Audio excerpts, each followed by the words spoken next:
Hello and welcome to Wait, It Gets Better, the improvisational storytelling podcast, where every week we craft stories like a spider crafts a web. That's some story. I am, of course, Levi. I'm Reed. And I'm Seth. Did you guys get my subtle reference there? I'm a great fan of Charlotte's Web, and that was some pig. Yep.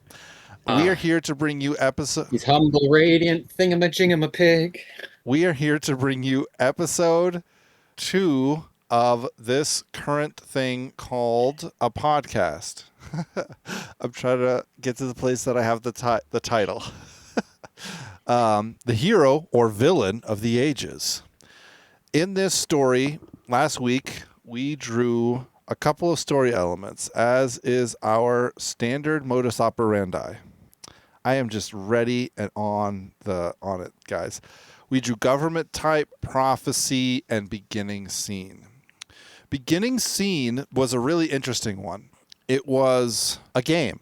It was we'll start with the government type because that's where I started, and that kind of helps set up the beginning scene.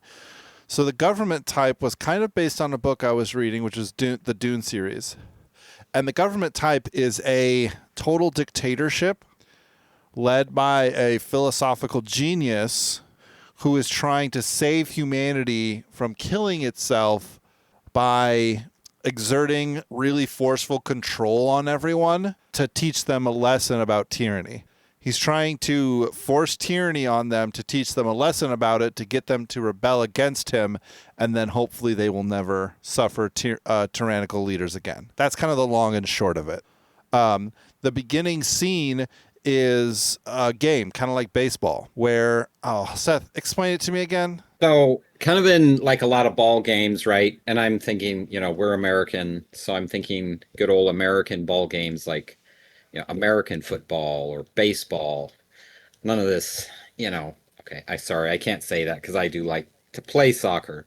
But, right, and they'll be like, they'll call their plays, right? They'll have a, like, hand sign. So, like, from the pitcher to the catcher, they'll be like, throw a fastball, throw the curveball, or like certain parts of the play, I would assume, like in football, right? Like he'll kind of call out like some obscure things like, red 42, green trim, blue house, hut hike, right?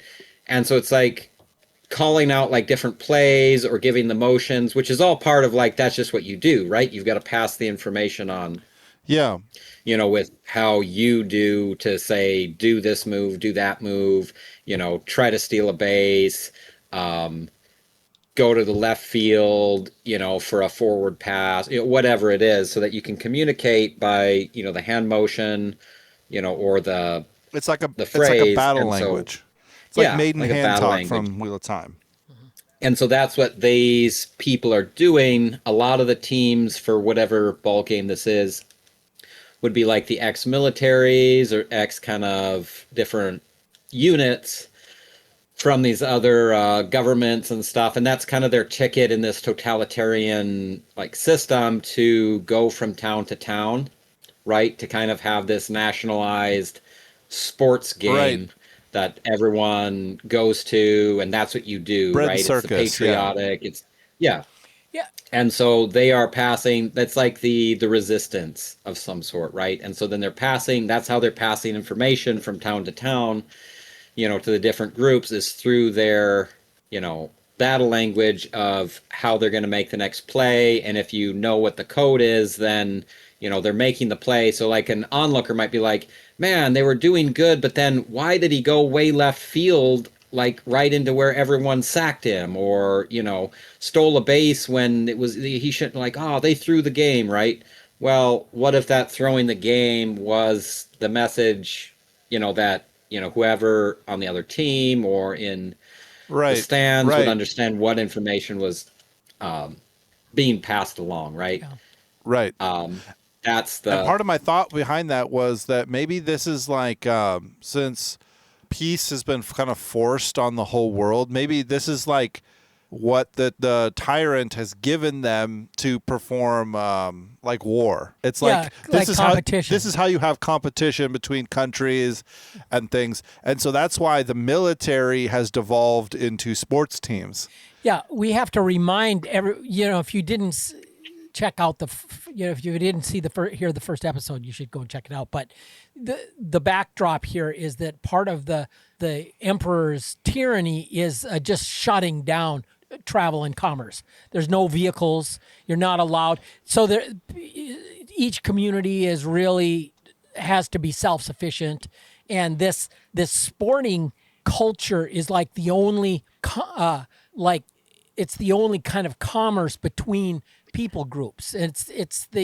Right. Yeah. Right. And so that kind of gives it a dynamic that intensifies the whole sports mania thing. Right. Okay, I've got the ball game. I was just thinking of this. It is both football and baseball. So the way it works is it's like a football type ball, right? Except there is a batter, right? So you have the pitcher's mound, and like the opposing team is like at the bases, and they might have like the out, like a left field and a right field. But then the other people on the batter's team are like farther out in field, right? And so the pitcher, instead of throwing the ball, he kicks it, much like they would in football, where they have the kickoff, right? And so he has to kick this ball, where then the playing team has to hit it like the baseball, right, for one of their teammates out in the field to catch and then make it to one of the bases, right? So if you catch it, you could get to third base first, right? Okay. And then if you get tackled. And so then they have to make it back. So it's got like the diamond, right? And you have to make it back to home. But then the batter, he's not running. He has to try to kick it out. But if the opposing team catches it, right, then you get the out. And then it's like you have so many outs or tries, like the downs, right? You have to get forward to certain things. And if you don't make it to one of the bases, but maybe there's 4 bases, right? Like the 4 downs and then, right, instead of 3. Yeah. And so it's kind of like a strategy if you already have a guy, that can then, but then once you make it to the base, once the ball is in play, you can then like continue on the base. Yeah. Right. And there's infielders and there's outfielders. Like there's outfielders, people who only play in the outfield, and those guys tend to be both the like big strong guys, like the big burly guys to knock other people down, but they try to protect the smaller fast guys who will get the ball and then try to get on base as soon as possible without getting tackled. Yeah. Yeah. That's great. I want to play this game. This sounds really fun. We've just invented a new game, ladies and gentlemen. Anyways. And then maybe, okay, what's yeah, no, I just, all these ideas for this game what's are just everyone's story element? I didn't throw out the prophecy. Oh, what's the prophecy? What was the prophecy, right. Again? Well, I don't know. It's your element. I know. I didn't remember it, so I was going to kind of skim over it. But. Yeah.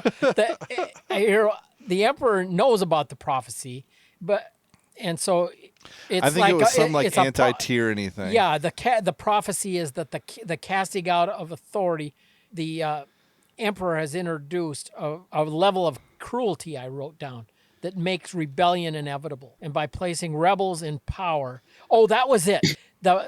You brought in this part that he has kind of chosen rebellious types and put them in positions in the hierarchy. So they will kind of be always be. It's so that they'll always be questioning authority, and it's people who always have rebelled against him and his tyranny specifically because he wants them to never sort of default to just trusting. And people who are honest. Mm-hmm. It's people who aren't honest that you don't want in authority. It's people who are honest, who are willing to buck authority and possibly die, that you do want in authority. So what story elements did you guys have for today, though? I have Ka-tet members. I have villain. I have wise old woman. Does anyone have any other interesting world building they want to bring to this? I mean, I'll have to write down this game because my mind is going at this now. It'll be the American sport. You're right. In 50 years, everyone will be playing bat ball foot. Okay. Foot, foot base ball. Based football. Or something. What the cool kids play. Based football. Yeah. So I'll talk about mine. Her name is Gretchen. Okay. And she is one of the things that happened because of the tyrannical rule of the tyrant which is kind of an unfortunate thing, is in the first couple of years is there was a bit of kind of enforced famine as he decided he needed to come down the cruelest at the beginning, right? So when I say enforced famine, there was in fact enough food, but a lot of fields were burned and people were kind of put to the brink of starvation, right? Because the first couple of years, there was some rebellion, there was some kind of, rebel groups he had to deal with and contend with. And because of that, a lot, and this is partially by his design, a lot of elderly people died, right? There was a giant kind of swath as he attempted to kind of erase the past a little bit.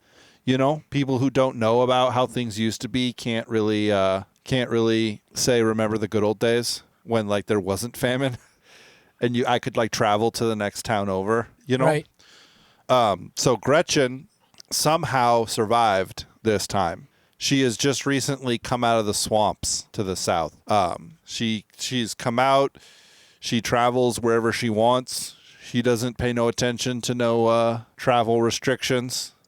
She's got I imagine this town, this kind of country connected by rivers and waterways and things. She's got like a longboat, with an old donkey that sits on the longboat if she needs to go upriver, 13 years on the Erie Canal. And she's old, and she is kind of like your picture of like an old swamp witch, But when you get close to her, you see that a lot of it is guck and grime and makeup put on, to be kind of as much of it is an act. Some of it is not. She is old, but when you get close to her, you see the rings and the gold that she wears, the sigils that allow her to pass by guard booths and things. She is, in fact, the tyrant's grandmother. And the only reason why she's still alive and moving around at all is because she's the tyrant's grandmother. So she was not involved in his psychological training, his conditioning, his the way he learned philosophy and things like that. She taught him kind of the old things, the old twisting of roots, the old ways of medicine and herbs and things like that. And she I imagine will need to be hunted down. The rebellion wants to get a hold of her. Some parts of them want to interrogate her to find out, because part of it is conditioning, right? People have tried to poison him dozens of times, but he seems to be just immune to all poisons. And they know that the witch of his grandmother, apparently, inoculated him with all sorts of strange chemicals that gave him crazy powers. And, myths grow, and they want to find out how they can kill him. Some of them want to just kill her to hurt him, and some of them want to try and use her as ransom, to force the tyrant into some state of weakness by holding on to her. But she's a slippery one. She comes into a town, and she'll come into a town, moor her boat on the side of the canal, and then because people have been these 10 or 20 years or 40 years or however long without sort of new interactions, they always come to her, It's like even if they already have an herbologist who might be even better than her, isn't, but might be, they always come to her. So stories of her and what she's done for people are constantly growing because she's always there, The tyrant, I would say, is afraid of her, He doesn't know what it means that she's come back from wherever she went, So that's the wise old woman. I suppose she's wise. Yeah. More of an old woman than a wise old woman, but she's wise. But she's not necessarily, I wouldn't see her as like, she doesn't hate the tyrant. She's just like a force of nature, so she's going to do what she's... Who are you who's so wise in the way of old women? What? What are you quoting? It's the Holy Grail. Like, who are you who's so wise in the ways of science? Oh, okay. I am Arthur, King of the Britons. Anyways, sorry. No, it's okay. So yeah, I got stuck on the old song Hattie's Shack. You know, the who is the swamp witch, you know? yeah. Yeah, but their plans got shackled by the howls and the cackles from the bowels of the Black Bayou. Yes. Yeah. I was singing The Witch of the Westmoreland as well. Okay. But that one's, that witch is kind of beautiful. But anyways. All right. Do you want me to tell the villain or? Yeah, tell the villain. Let's hear the villain. Okay. The villain is not the tyrant. Complacency. No, the villain is his name is Terrence. I don't know if our tyrant has a name, but I don't know. Terrence comes to mind. Terrence is our villain, and he kind of sees what's going on, right? He sees that, and maybe he's someone that is in some of the hierarchy of things, right? But he sees or catches that the rest of the people in that kind of, they're a rebel, they get put in this thing, and over time he's realized that it's like, oh, he's trying to get us to incite and put an end to this. Why would I want that when really what I want is I want to have that position? Right? So it's like, no. I want to perform a coup, and maybe that's what originally got him there, right? Gets these people behind him, we shouldn't have him, much like, if, all these like revolutions of the revolutionary era, right? That kind of ended in, oh, down with the king, and then a different tyrant was installed, right? Right. It's like, yeah, so you just didn't want that king. You wanted to be king, right? But they'll tell the people, oh, you're oppressed, and I'll make it fair and even, and we'll have equality with, peace and brotherhood and, the rule of science or whatever it is, because, enlightenment and, right? But ultimately what it turns out to be is I want to be in power, so I'll get the lower class to oust the upper class, and then I'll take power, and then I'll be the upper class. Right. And that's his mentality. And so at first, in some of the things that got him put in one of the positions as a rebel, as someone that, was loved by the people to, throw off tyranny. Yeah. But as it would be, he just wants to be he wants to be in control of it. It's like, oh, it's been solidified. Well, I want that, right? If I can oust him, then I'll get rid of the rest of the rebels. I'll clinch down my power because it's already in place, right? All I have to do is find a way to oust him. So maybe he's been trying to poison him. He's got some plot going to basically oust the current tyrant so that he can take the place. And now that he has found himself inside of that government circle, realizing that this is the mentality where it's kind of being drawn for these people to rise up, take out the tyrant, and let's say redivvy the world up, right, out of tyranny. He doesn't want that. He just wants to step into the place of the tyrant. Cool. That's a good villain. Icky. Is he a little sly? But yeah, obviously, completely presenting, the one thing, but it's like in his heart, like, right, because obviously he got into this position, right, and he's got everybody duped that, like, he's for the people and, against, like, this tyranny and all this stuff, but, like, deep down, really that's his motive, and he's hidden it very well as he is snaking his way through the marble halls, as it would be, playing the old game of houses. And maybe there's even the fact that at the beginning he was kind of hiding it from himself. It's like that old adage. It's like, well, communism failed in China with 20 million people dead. 60 million people dead because they just didn't do it right. Yeah, that wasn't real communism. It's like, it's that in that same way. It's like, yeah, the tyrant, he's unsuccessful, but if we could like just do this, and obviously someone would need to have the like ultimate control like the tyrant has in order to accomplish this. We could just do this thing and that thing, but he's kidding himself, because the reality is that what he wants is the ability to make that all the ultimate decisions all to himself. Yeah. Yeah. Yeah. Okay. Oh, okay. I drew Ka-tet members, so we've got 3 people that were drawn together by fate, as you will, by destiny, and kind of the lead character in the Ka-tet is a guy named Trevor, and he is physically beautiful. He is just built. Physically fit. He's got a great physique. He is and just a superlative athlete. He's one of the players on the game.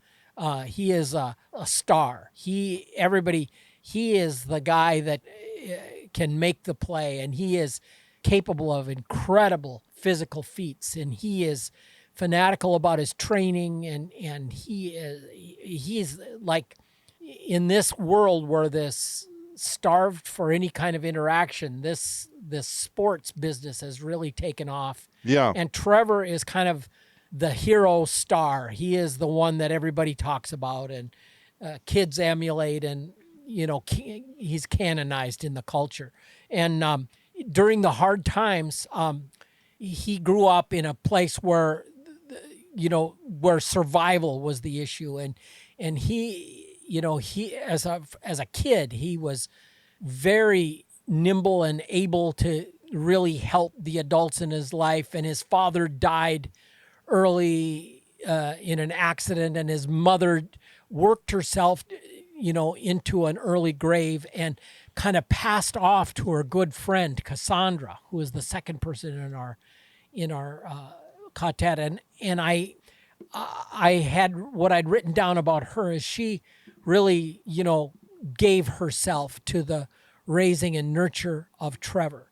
And she instilled in him that your parents, your mother especially, my friend, gave up literally gave up her life. So you just, like pressure anyone, like put this sense of destiny on his kid that he has got to be worth the effort that everybody, Right. the community has put in on his behalf. And so her whole deal is her life was given up from an early age to, the nurture and support and committed to Trevor's success. So it was both a lot of pressure put on him, but it was also, he had this, this surrogate mother figure that was committed to his success in every way. So it was there's great positives and some real hard negatives too. Right. But I'd written down actually before you even started talking to Levi that she was, one of her things was she was a lore master, and so I see her as kind of a disciple of Gretchen, in the old ways, because just so that's her place. But she is really kind of like Trevor's career is the thing that matters, and her dreams and hopes are all centered around him. And then the third member of the Ka-tet is Lancaster, and he is one of the Emperor's devoted followers. He is a true believer. He is exactly the kind of person that bought in hook, line, and sinker to the Emperor's rise to power. He is a true believer, and he glommed on to this whole idea of the sporting world, and he became like a promoter in like behind the scenes, Right. in organizing, getting the different towns to organize their own teams and to have the competition and the scheduling and the kind of the laying out the fabric of how this all works in this society. And he's the promoter, and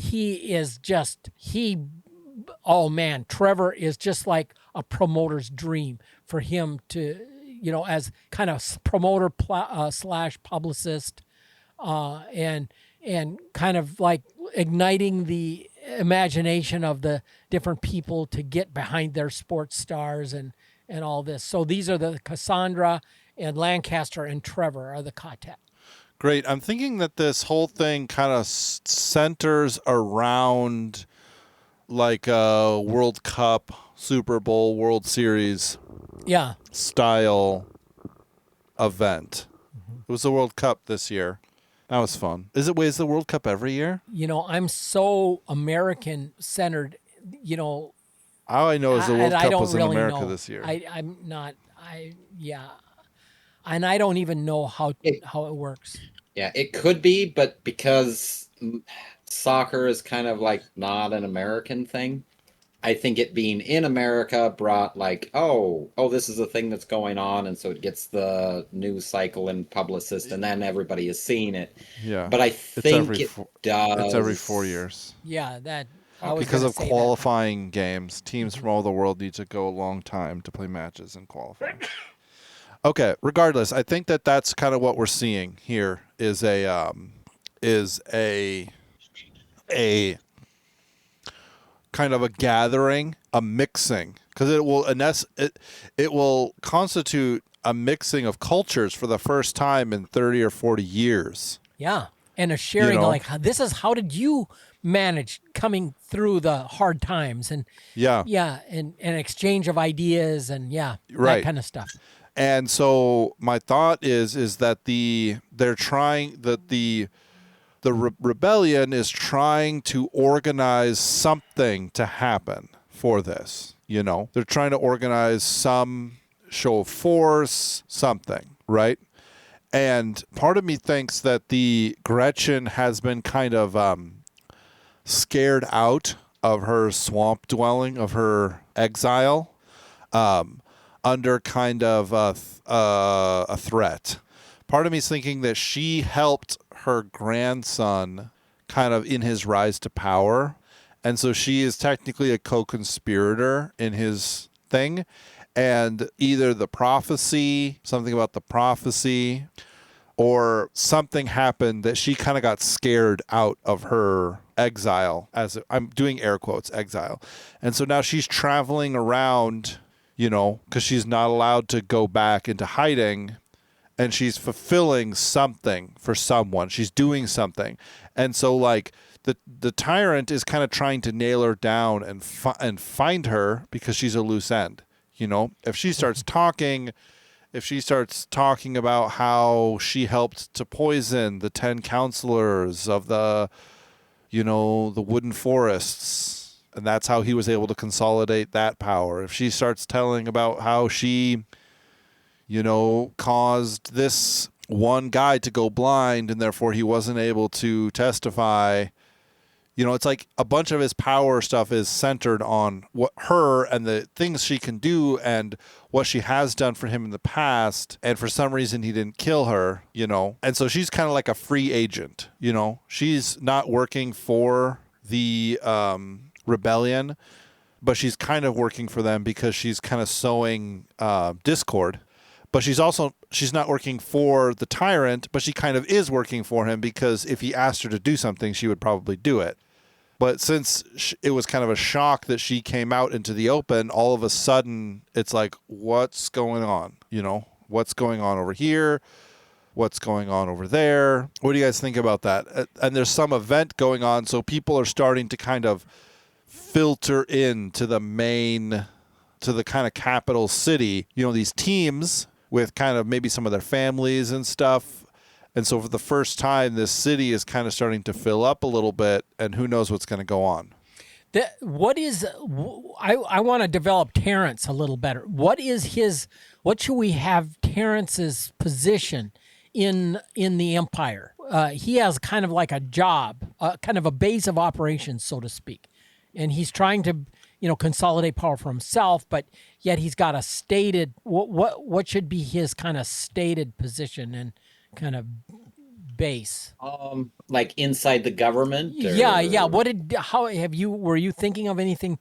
You know what I'm saying? Or how does he play in? Is he associated in any way with the whole sporting thing? I'm trying to think of, how he'd play off, I'm thinking of the promoter, Lancaster, who is neither hero or villain. He is just a blind follower of the Emperor and really excited about this whole, sports thing that his job is to promote. I would assume he would have a terrible gambling habit. Oh, Terrence? So I think maybe... Yeah. Ooh. So yeah, maybe that's something he's got going on the side, right? And maybe that's his own kind of grasp at like a battle language. So like winning or losing bets. I mean, that's not necessarily where that would get thrown, but like his own kind of back kind of backroom deal, right? Right. Um, and I think he's maybe not overseeing the games, but oversees, because if it's like bread and circus, right? So he kind of oversees like the benevolence of the, whatever. So like if you come to these games, right? He has to make sure that the players are cared for, they have their allotment of food, the kind of like the sideline entertainment for the people. They're kind of kept Right. happy. Like Right. Right. people who are unhappy get removed quickly, kind of like half security, but half Hospitality. like the event hospitality, so Yeah. that the image of what's going on here is well liked. There's free food and drink, right? It's like you come here, it's enjoyable. It's like if someone maybe gets too drunk, they're kind of removed, right? So the atmosphere of what's going on stays provided for, and yet catered to have a certain image to anybody that's there, Right. right? So if Right. anyone was there, they'd always see that everybody's happy and excited. But if they notice that like someone was starting to get a bit too tipsy, they're just not going to see them anymore, right? They're just kind of, removed so that the environment stays, clean and exciting in that That's sense. kind of terrifying because that's kind of what the tyrant himself is doing to the entire world or country or whatever. He's keeping the world kind of locked into like an everlasting present where you can never tell that the passage of time because you don't ever talk to anybody else and your language doesn't develop because nothing changes. So he's doing the same thing except on a micro scale, which is makes sense considering that he has these aspirations to kind of take over the tyrant's work, take over the tyrant's place, sort of thing. Yeah. Cool. Well, I think there should be some kind of Merlin-like character, maybe like a prophet. Maybe he's the one who who proclaimed this. It wasn't really a prophecy. It was more so just like a truth about tyranny and stuff like that. Yeah, all I wrote down for prophecy actually was that is just the casting off of authority that was what was prophesied, Right. It's just, it doesn't have to be so many words. It's just like the reality that this can't happen. You can't do this forever. Right. My thought is that someone came and scared Gretchen out. Yeah. Like scaring up a pheasant. Yeah. He like came into the swamps and said something to her, proclaimed something, did something, and so she like fled. And this thing that she's doing, this moving around the country, is not her like trying to scare people. It's her like trying to run away from him because she knows she's not allowed in the capital because like her grandson will probably have her killed. So she kind of stays in the outside areas, but the stories about her start to increase. And I don't know that we ever need really a person to have done this. It could just be something like in the fullness of time, or it could be even something kind of like The Telltale Heart. You guys know The Telltale Heart by Edgar Allan Poe? Yeah. Do you know that story, Seth?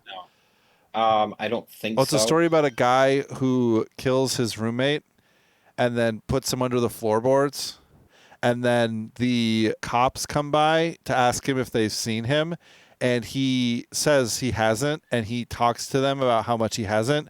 But he starts to like hear the heartbeat. And he's sure that the cops can hear it. And the cops are just like waiting for him to confess. And his guilt like rides up to a place that he like confesses everything. Yeah, because he just can't stand it anymore. Right. So it could be something like that where just like the overwhelming reality of everything that she helped him do just finally drives her insane. And so she just like flees and she says that there was a phantom. She says that there was something, but really what it was her conscience, flying after her. That's so good. she's just like moving all around and it kind of throws everything into turmoil. But How do we feel about that? That there's going to be like the World Cup, like a big sporting event, and because we still have one more episode that we can do this. We don't need to wrap it up today. But how do we feel about that? Is there anything else you guys want to add? Any other interesting ideas? I think that's pretty good for the middle. I have a couple ideas. We'll see what we get drawn Yeah. for how it might wrap up. But Awesome. But that'll have to be saved for next episode. Absolutely. Ladies and gentlemen, thank you so much for joining us for this episode of Wait It Gets Better. If you like this episode, let us know. Send us an email at waititgetsbettercast@gmail.com or message us on Twitter at @getsbettercast. We would happy to hear from you, to listen to you, to talk to you, maybe even to shake your hand. Until next time, don't forget to wait, because it gets better.